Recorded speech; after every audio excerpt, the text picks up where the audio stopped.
গ্রামেও এত সুন্দর বাড়ি হতে পারে। আমার ভাগ্নি তো বলছিল আমি ঢাকা থেকে গ্রামেই চলে আসি, আমি গ্রামে থাকি। যে আপার বাড়িটা, ওই আপাকে বলছিল আমি তোর বাড়িতে থাকি, আমাকে ভাড়া দিয়ে দে। আসসালামু আলাইকুম, হ্যালো এভরিওয়ান, সবাই কেমন আছেন? আশা করছি ভালো আছেন। আমরা আলহামদুলিল্লাহ ভালো আছি। আমার নতুন আরও একটি ব্লগে আপনাদের স্বাগত। আজকে রমজান মাসের প্রথম রোজা কিন্তু শেষ হয়ে গেল। তো আজকে আর আমি রমজান মাসের কোনো ভিডিও আপলোড করতে পারিনি, কোনো ভিডিওই করতে পারিনি। প্রথম রোজা, এমনিতেই অনেক টায়ার্ড ছিলাম, আর আমার বাসার যেহেতু অনেক কাজ, আমি আসলে কোনো ভিডিওই করতে পারিনি। আর এই ভিডিওটা করা ছিল বেশ অনেক দিন আগের, আমি যখন গ্রামে গিয়েছিলাম, আমাদের যেদিন ছাদ ঢালাই দিয়েছিল, তো সেদিনের করা ভিডিও আজকে আপনাদের সাথে শেয়ার করছি।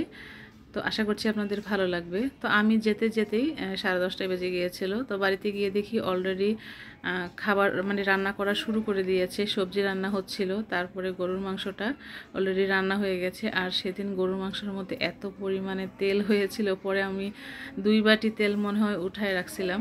তো তারপরে কিছুক্ষণ ঘরে থেকে আর কি একটু বাইরে হাঁটতে আসলাম, মানে আশেপাশের বাসায় আর কি। গ্রামে কি বলে এটাকে, পাড়া বলে বা ইসা বলে আর কি।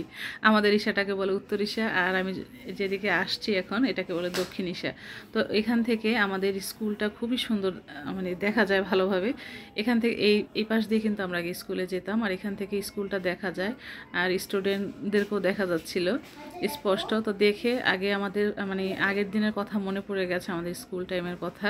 আর এখানে হচ্ছে আমার 2 চাচি চাল ধুচ্ছিল। আমাদের এখানে যে রান্না হচ্ছিল, আমাদের বাড়ির সবাই মিলে অনেক হেল্প করেছে, অনেক সব চাচিরা মিলে রান্নায় মানে অনেক হেল্প করেছে, চাল ধুচ্ছিল পুকুরের মধ্যে।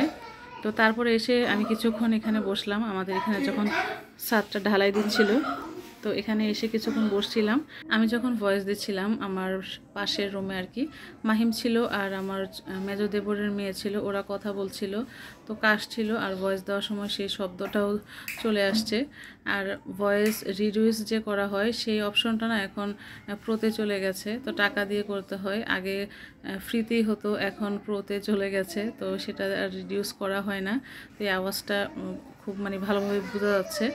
তো এই তো এখানে ছাদ ঢালাইয়ের জন্য যে মালটা তৈরি করে ওইটা এখানে মেশিনের মধ্যে করছে, আর ছাদ ঢালাই দিচ্ছে, ওপরেও লোকজন আছে। তো ছাদ ঢালাইয়ের জন্যই মূলত আমি ওই দিন গ্রামে গিয়েছিলাম। তো আমার আজকের ভ্লগটি যদি আপনাদের কাছে ভালো লাগে, please like, comment and share করবেন। যারা আমার এই ভ্লগটি আমার ফেসবুক প্রোফাইল থেকে দেখছেন, এখন আমার প্রোফাইলটিকে ফলো করেননি, প্লিজ আমার প্রোফাইলটিকে ফলো করে রাখবেন। আর যারা আমার ইউটিউব চ্যানেল থেকে দেখছেন এই ভ্লগটি, প্লিজ আমার চ্যানেলটিকে সাবস্ক্রাইব করে লাইক, কমেন্ট অ্যান্ড শেয়ার করে পাশেই থাকবেন। তো চলে আসছি আমার এক আপার বাসায়, নামটা হচ্ছে মুকুল। আমি ওনার বাসায় গিয়েছিলাম। তো আপা এত সুন্দর করে বাড়ি করেছে, দোতলা 3তলা ইন্টেরিয়র করেছে, খুবই সুন্দর লাগছিল। গ্রামের মধ্যে যে এত সুন্দর বাড়ি করেছে, আসলে দেখার মতো একটা বাড়ি। আমার ভাগ্নে গিয়ে তো বারবার বলছিল যে তোর বাসাটা আমার কাছে ভাড়া দিয়ে দে, আমি আর ঢাকা থাকবো না, আমি গ্রামেই থাকবো। এত সুন্দর বাসা, খুব পছন্দ হয়েছিল, আমারও খুব ভালো লেগেছে। এটা হচ্ছে হল রুম, মানে ড্রয়িং রুম। তো এখানে হয়তো বা টিভিটা পরে সেট করবে। তো ড্রয়িং রুমটা মোটামুটি কমপ্লিট হয়ে গেছে, কারেন্টের কাজ হয়তো বা কিছু একটা বাকি আছে। আর এই যে সোফাগুলো দেখতে পাচ্ছেন, এই সোফাগুলো কিন্তু বাসায় বানিয়েছে, সব কিছু কিনে এনে দিয়েছে, বাড়িতেই বানিয়ে দিয়েছে এই সোফাগুলো। তারপর একটা ডিভানও আছে, সেটাও বাসায় বানিয়েছে। ডিভানটা আমার অনেক পছন্দ হয়েছে। তো এখনও মোটামুটি গোছানো কমপ্লিট হয়নি, কাজ বাকি আছে, জাস্ট ইন্টেরিয়র কাজটা শেষ হয়েছে। আর 2টা বেডরুম করেছে এখানে। তো বেডরুম 2টা, মানে একজন আপার হচ্ছে এক ছেলে এক মেয়ে, তো 2 ছেলে মেয়ের জন্য একই রকম করেছে, একদম সেম। এত ভালো লাগছিল আমার। এটা হচ্ছে ড্রয়িং রুম, আর এটা মাঝখানটা মেবি ডাইনিং হবে হয়তোবা, শিওর বলতে পারছি না। মাঝখানটা ডাইনিং হবে, অবশ্য ডাইনিং কিন্তু একটা ওপরে আছে 3তলায়। ওখানে হচ্ছে ডাইনিং এবং কিচেন, আর একটা বেডরুম আছে। এখানে হচ্ছে একটা বেডরুম। তো বেডরুম 2টাতেই কিন্তু সেম বেড বানানো হয়েছে, আর সেমভাবেই ডেকোরেশন করা হয়েছে। ড্রেসিং টেবিলের কাজটা এখনও হয়তো বা কমপ্লিট হয়নি। বেড এবং যে আলমারি, তারপরে আরও কি আছে, ওগুলো সব কমপ্লিট হয়ে গেছে, জাস্ট ড্রেসিং টেবিলটাই হয়তো বা বাকি আছে। আর এই যে এই ডিজাইনটা আমার এত ভালো লেগেছে, খুবই ভালো লেগেছে এই ডিজাইনটা। আর কালারটাও কিন্তু আমার একদম পছন্দের একটা কালার। তো আরেকটা রুমের মধ্যেও, এটা হচ্ছে ছেলের রুম, আর মেয়ের রুমটাও কিন্তু প্রায় সেম, জাস্ট ওই রুমের মধ্যে ডিজাইনটা নাই, আর বাকি সব কিছু কিন্তু সেম। ডিজাইনটা না করলেও আরেকটা মানে ওটার ভিতরে মেবি অনেক কিছু রাখা যাবে, বক্স টাইপের ভিতরে।